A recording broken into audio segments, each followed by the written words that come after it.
you have a vision, that you have a goal.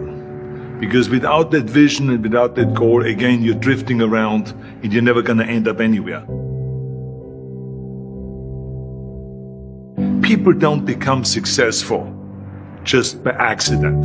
You know, I mean, maybe the guy that found gold in California and started the gold rush, but don't count on that. That's the one in a lifetime kind of a situation.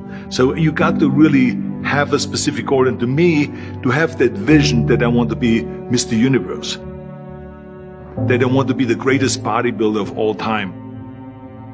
That was a great vision, and that specifically to look like Reg Park and to be up there on that stage and to lift the trophy overhead and to win the championship over and over and over again. So that was a great goal. You have to have a goal. Now, it doesn't have to be that specific goal, but it has to have some goal. This is why I always recommend to people, sit down, take your time, and start thinking about, why do you want to work out?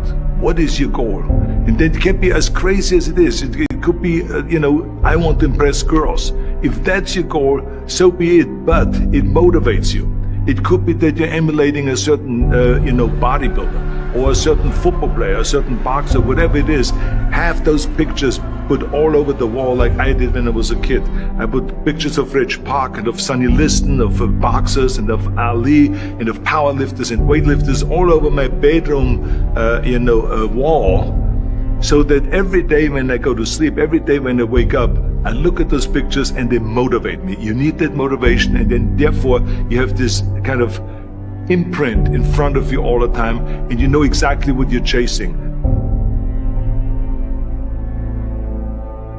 People always come up to me and says, why are you smiling? You're working out 5 hours a day. You're doing the same as the other guys, but the other guys have a sour face. They're pissed off that they have to do another rep or another set or something. I looked forward to another 1,000 reps of sit-ups. I looked forward to another 500 pounds of leg press or squat. I looked forward to doing more and more curls until my arms fall off. Why? Because I knew that every rep that I did and every set that I did and more weights that I lifted, I get one step closer to turning that vision into reality.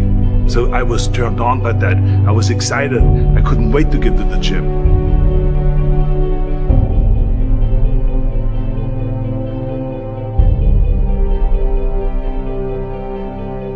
I remember that when I weighed 245 pounds, and Bob Raferson, the director of Stay Hungry, said to me that I'm interested in having you come in for a reading and work on your acting and all this, because I'm interested in having you in a movie to star with Jeff Bridges and with Sally Fields.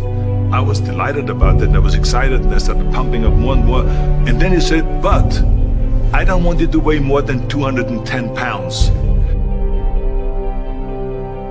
You want me to be in the movie, but I'm weighing 245, 246. I say, I just won the Olympia, I say, which was 1974, and I was really at my biggest. And but he demanded that, and he says, look, it's very simple. On the day we start shooting, he says, I'm going to put you on a scale, and if you don't make the 210, you're out, because I have someone else in mind.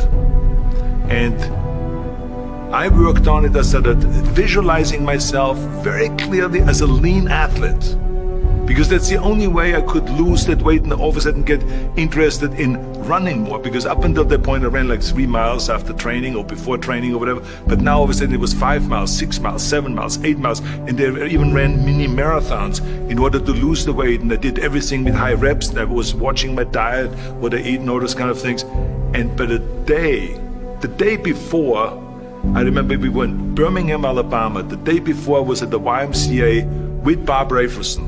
He was swimming and I was working out, and I was running. There was a track there and I was running. He says, let's step on the scale. And I stepped on the scale and I weighed 209. So it just shows to you what is possible if you visualize exactly what you want to look like.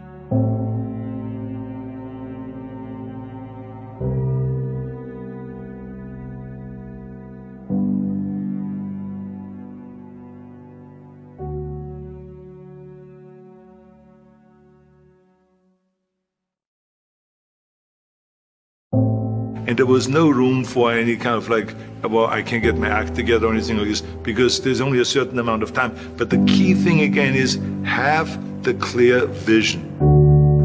Have the specific goal of what you want to accomplish, because then you never go to the gym and you say, the day I feel down a little bit, I don't know what it is all about, I don't know my life, I'm confused. No, I tell you that I was a perfect example of someone that was not confident at all.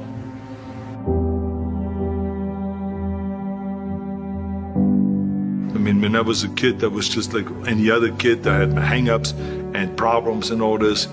But when I joined the weightlifting club and I won my first little trophy because I did the best clean and jerk, and then we went to another meet and I won another little trophy, I started feeling like somebody.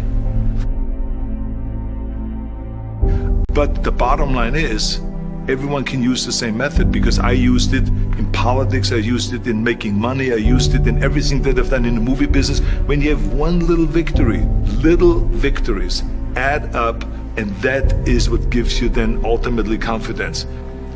Well, for me, the most important thing always to have a deadline. So when I, for instance, had a competition, and let's say the competition was in the middle of September, and it was now beginning of summer, so there was no more time to screw around. So there was the time now to get going on a diet, to get going with the training, to not slack off at all, because there was a deadline there. The day of the competition, I had to be in the best shape possible.